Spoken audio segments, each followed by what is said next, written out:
ये दिमागी नक्सल वाले बयान पर सियासत तेज होती जा रही है और इस मामले पर बात करने के लिए इस वक्त हमारे साथ हैं कांग्रेस की वरिष्ठ नेता और राज्यसभा सांसद रेणुका चौधरी। मैम, जिस तरीके से लाल किले के प्राचीर से प्रधानमंत्री मोदी ने एक दिमागी नक्सल शब्द जो कहा है, उसके बाद उस बयान पर सियासत बहुत तेज होती जा रही है। आप कैसे देखते हैं इस बयान को? देखिए, मैं तो बधाई दे रही हूँ प्रधानमंत्री जी को कि इंडिपेंडेंस डे पे उन्होंने पहचाना कि दूसरों का दिमाग है। नक्सल हो ना हो मगर दिमाग तो है। ऑपोजिशन में दिमाग है, कॉकरोच पार्टी में दिमाग है, देश के नौजवानों में दिमाग है। ये भाजपा के बारे में हम कह सकते नहीं कह सकते वो अलग बात है, मगर ठीक है, दिमागी नक्सल अगर उन्होंने पहचाना, या तो नक्सलाइट से इनका कोई तालमेल, बहुत पहचान, आपसी का लेन देन कुछ तो होगा। नहीं तो हर एक को हम पहले क्या नक्सल थे, अर्बन नक्सल थे, अब दिमागी नक्सल है। तो और इन्होंने किया क्या, गृह मंत्री नक्सलाइट से घर के अंदर जाके घुस के अंदर उनको सबको मार दिया। तो क्या इशारा है ये भाई, क्या कह रहे हैं? दिमागी नक्सल को क्या कह रहे हैं, क्या कहना चाह रहे हैं? क्या कहना चाह रहे हैं मैम? वही अभी चूंकि पी चिदम्बरम साहब ने उस पर रिएक्ट किया, तो आज सुधांशु त्रिवेदी जो बीजेपी के सांसद हैं वो कह रहे हैं कि हम, प्रधानमंत्री ने किसी का नाम नहीं लिया लेकिन कांग्रेस के लोग आगे आने लगे, उन्होंने बड़ा पलटवार किया। इनको यही तो प्रॉब्लम है। अक्लमंद को इशारा काफी है, अक्लबंद को हम कुछ नहीं कह सकते। ये जो अक्लबंद सरकार बैठी है इनको समझ में नहीं आएगी।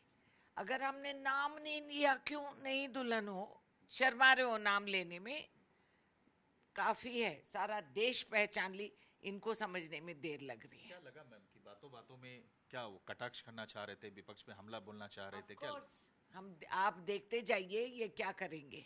आदत से मजबूर है कि कोई सच सुनने लायक नहीं है इस सरकार में, और हर एक पे हमला करे, हर एक पे अपना अधिकारी बल दिखाए। ये अहंकार जो है इनमें, इनको बहुत जल्दी समझ में आएगी ये कहाँ पहुंचा देगी। चंदा चोरी पे तो कोई सुना ही नहीं आज के दिन, वो तो नहीं हो रहा है, मगर बाकी सब मामलों पे बात करते हैं।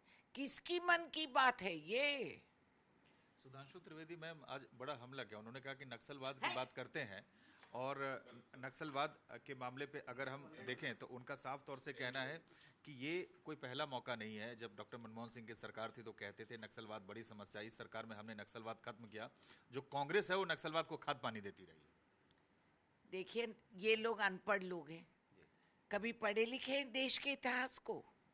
अगर देश के इतिहास पढ़े होते तो इनको समझ में आएगी कि नक्सलबारी क्या थे और क्यों पैदा हुई और कहाँ तक पहुँच गई थी। और ये बंद कर दिया, हम बंद कर दिया।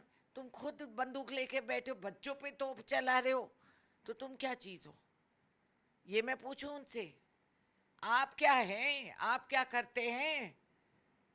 आप में और नक्सलाइट में क्या फर्क है? जो आप देशवासियों पे आप तोप चला रहे हैं, हमारा देश के भविष्य, हमारे बच्चों पर आप बंदूक उठाए हैं, लाठी बेजाए हैं, टीयर गैस चलाए हैं, वाटर कैनन चलाए हैं। आपको क्या बोलते हैं? गृह मंत्री।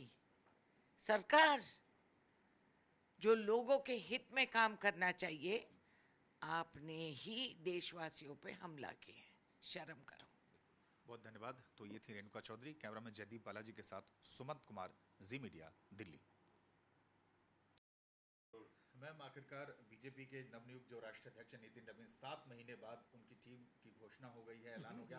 आपकी क्या प्रतिक्रिया, आप कैसे देखते हैं इस टीम को? बेरोजगारी वही नजर आ रही है जी। हाँ, इतने बड़े बड़े लोग हैं वहाँ, जिन की दिमाग है, जो चल सकता है, जिनके नाम पे 4 लोग इकट्ठा हो सकते, सबको काट कूट के इसमें डाल दिए, शामिल कर दिए। तो कितनी बड़ी बेरोजगारी की ये हो रही है भाजपा में। खैर, उनकी अंदरूनी बात है, हमें क्या फर्क पड़ता है, जिसको रखे रखो, जिसको निकाले निकालो। आधा लोग तो हमारे जहाँ यहाँ वहाँ से वो छीन के ले गए, तो रखे बेचारे।